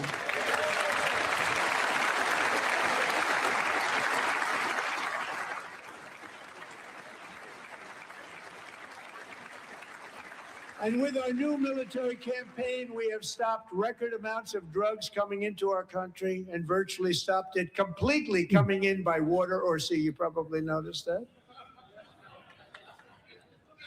We very seriously damaged their fishing industry also. Nobody wants to go fishing anymore. We've also taken down one of the most sinister cartel kingpins of all. You saw that yesterday. In January,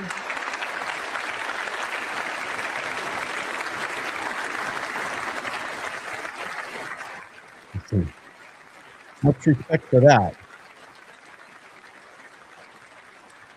In January, elite American warriors carried out one of the most complex, spectacular feats of military competence and power in world history. No one's seen anything like it. Foreign leaders, I won't tell you who, called me and they said, very impressive, very impressive. They couldn't believe, they all watched, they saw what happened. This is a different fighting force that we had years ago when we fought to tie. It's a great fighting force. I'm so proud of it. Look at Space Force. Space Force is my baby. Because we did that. My baby is becoming so important.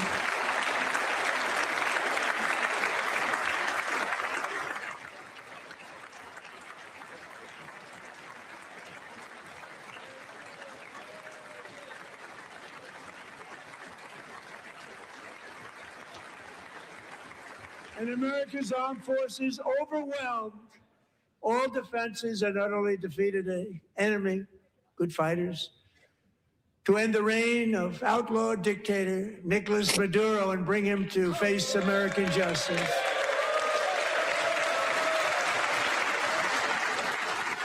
Let's talk about the Epstein files.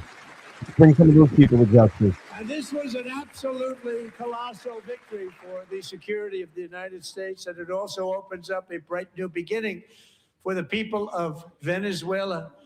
We're working closely with the new president of Venezuela, Delcy Rodriguez, to unleash extraordinary economic gains for both of our countries, and to bring new hope to those who have suffered so terribly.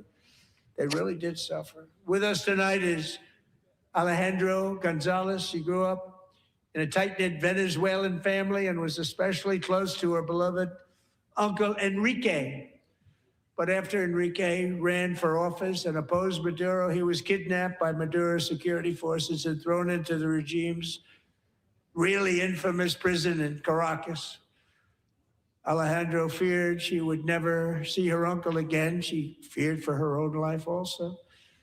But since the raid, we have worked with the new leadership, and they have ordered the closure of that vile prison and released hundreds of political prisoners already, with more to come. Alejandro, I'm pleased to inform you that not only has your uncle been released, but he is here tonight. We brought him over to celebrate his freedom with you in person. Enrique, please come down.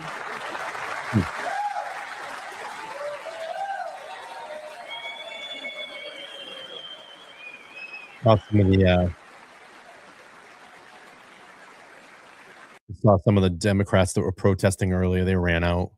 Just saw a couple of them run out.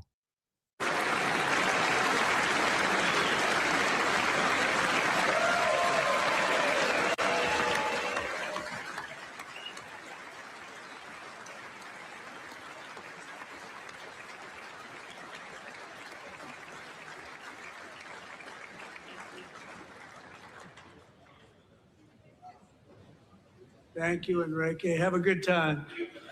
Nice to have you back, Enrique.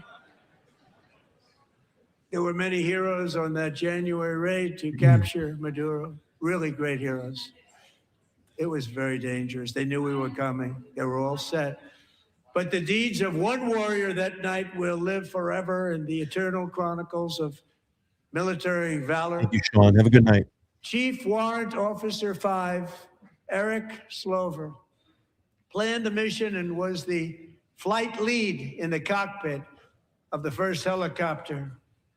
A big, beautiful, powerful helicopter. It was a massive Chinook carrying, as you can imagine, many, many American warfighters.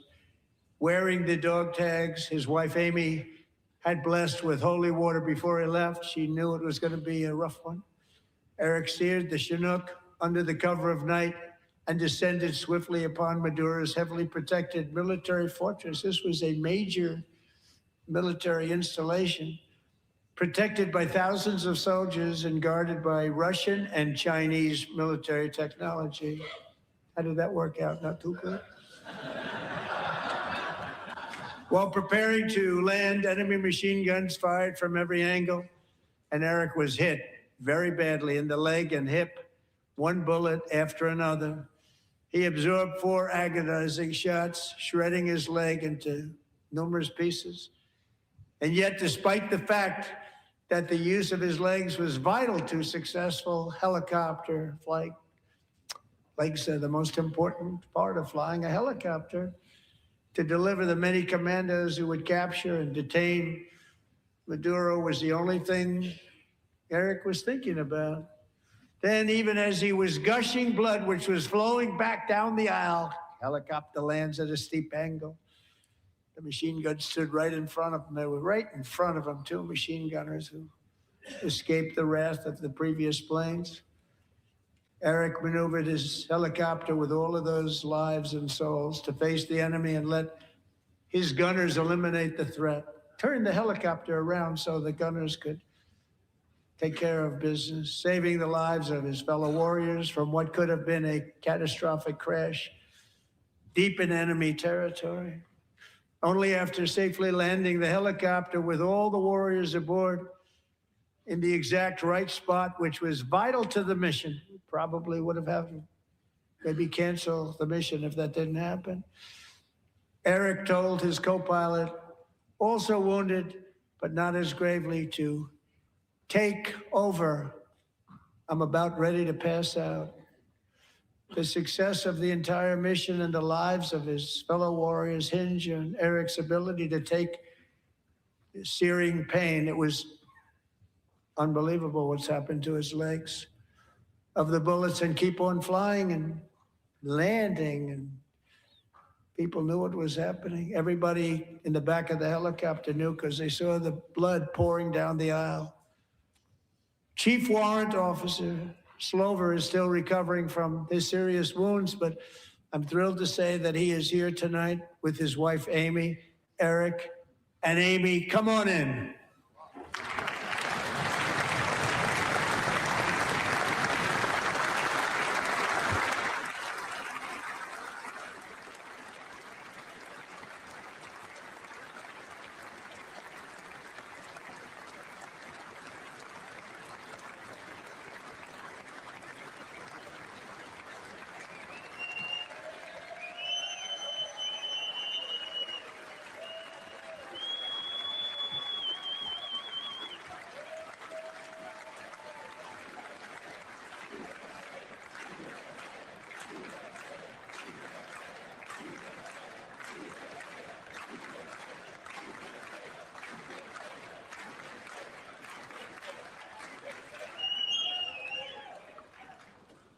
So we have a surprise for Eric and Amy. In recognition of Eric's actions above and beyond the call of duty, I would now like to ask General Jonathan Braga to present Chief Warrant Officer Slover with our nation's highest military award, the Congressional Medal of Honor.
Well, thank you very much, Eric and Amy.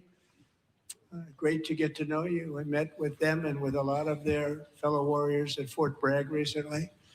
You notice the name Fort Bragg, we have it back, we brought it back. We won the First World War with it, the Second World War with it, and then they decided to change the name. So we changed it back. Everybody wanted to change back too. And 10 of Eric's fellow warriors from that incredible night of victory will also be receiving medals at a private ceremony that will soon be held at the White House. And Eric will be there. Thank you.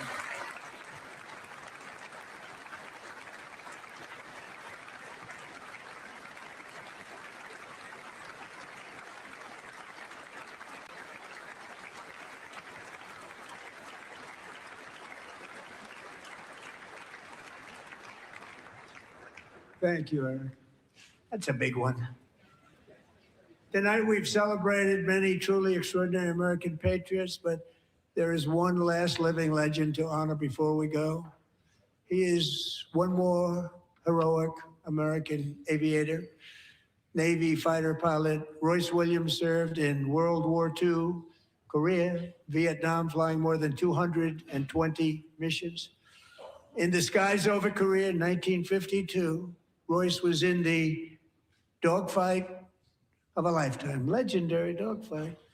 Flying through blizzard conditions, his squadron was ambushed by 7 Soviet fighter planes.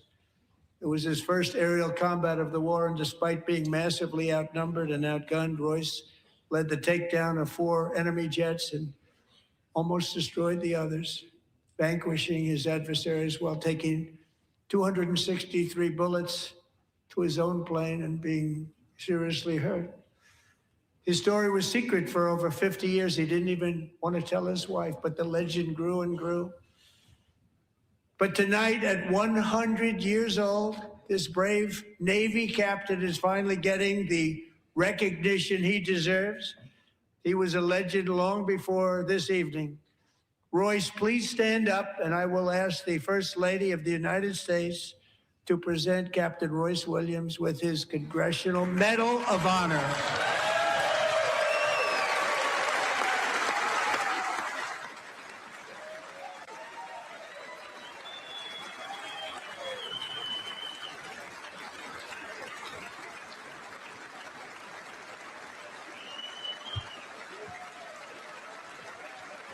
Look how happy he is. He's so happy. That's awesome. Look how happy he is.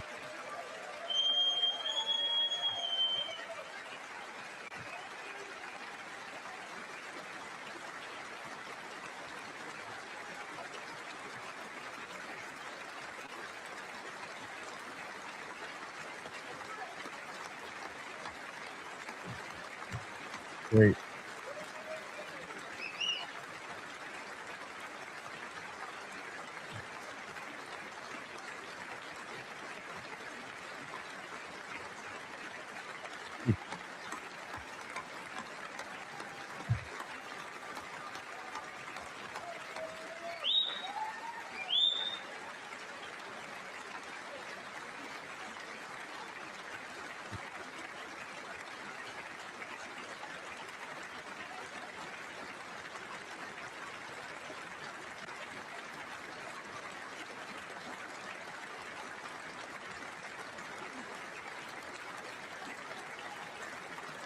He didn't tell his story. He said that he hid it for like 50 years.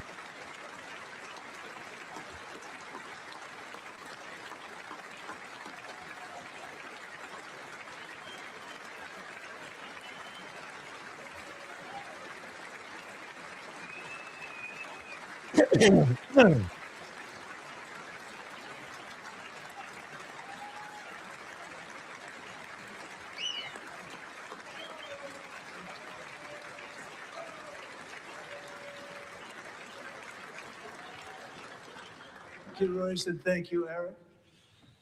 I've always wanted the Congressional Medal of Honor, but I was informed I'm not allowed to give it to myself, and I wouldn't know why I'd be taking it, but if they ever open up that law, I will be there with you someday.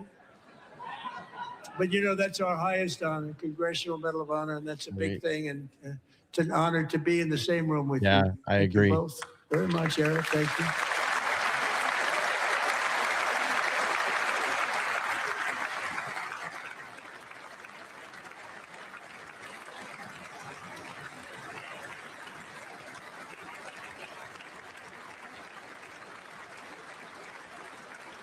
Thank you. 250 years is a long time in the life of a nation, but in another sense, it's really a mere moment in the eye of history. Two of the gentlemen we met in the gallery this evening took their first breaths 1 century ago, 100 years before that, on July 4th, 1826, the author of the Declaration of Independence, brilliant, Thomas Jefferson, drew his last breath.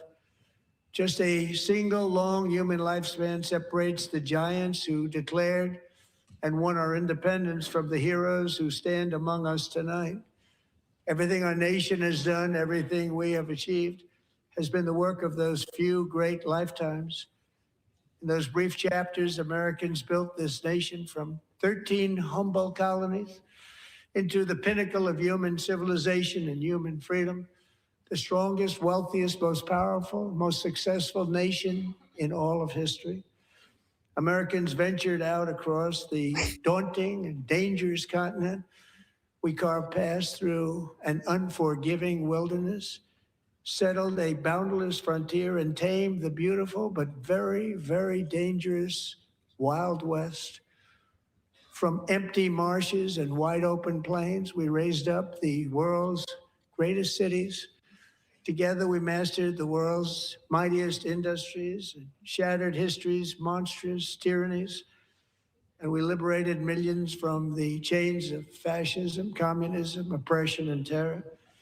Americans lifted humanity into the skies on the wings of aluminum and steel, and then we launched mankind into the stars on rockets powered by sheer American will and unyielding American pride.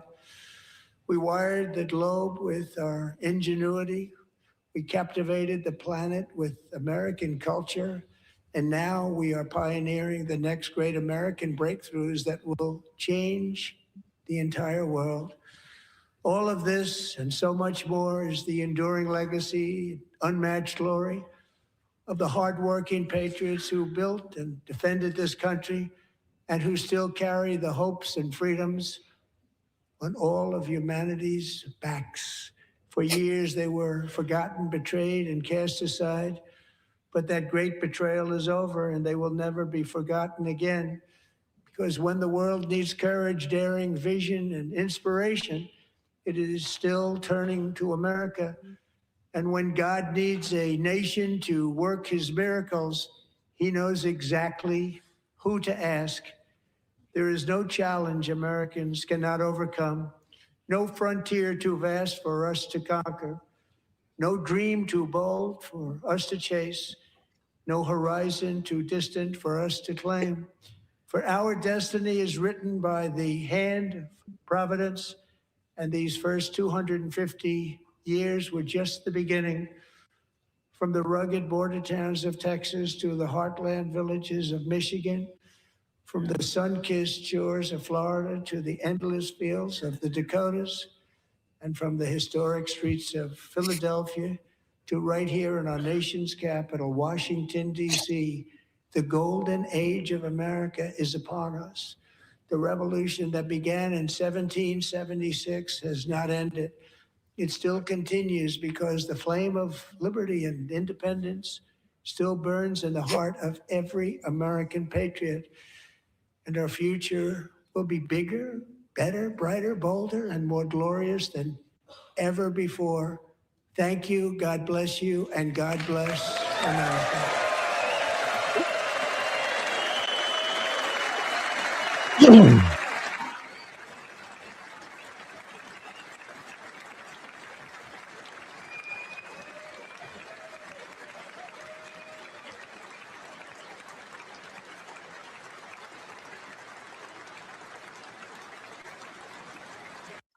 All right, everybody. We didn't hear the Epstein Files conversations tonight. Not that I was holding my breath on that. Not that I was holding my breath. All right, I'm going to go nurse this headache. I appreciate everybody coming in. You know, a little kind of off brand here for the channel, but wanted to see what our president had to say in the State of Union address. I want to thank everybody for being here. Again, I will be back soon together another show. Still tracking the Nancy Guthrie updates. I had a show earlier this morning. If you haven't watched that, you can go over and check that out. And of course, you know, we'll keep up with the Epstein Files. All right, everybody, please get some sleep, get some rest. I'm going to go out and take a look one more time outside before I go to bed to figure out where the hell the plow is in my neighborhood. Because if I showed you the pictures of my neighborhood, you would go, oh my God. Let me see if I can show you on camera. This was earlier today. I don't know if you're going to be able to see it. Look how much snow was out front. Look at that. I can't get out of my fucking street. I can't. John, thanks for coming in. Look at this. First time stream, first time subscribe. Make sure to subscribe, John. We'll be back here. We'll be back soon. All right. Thank you, kids. We're going to wrap this one up. I appreciate, again, everybody being here. See you on the flip side. Good night, everybody. Have a good night. Bye-bye.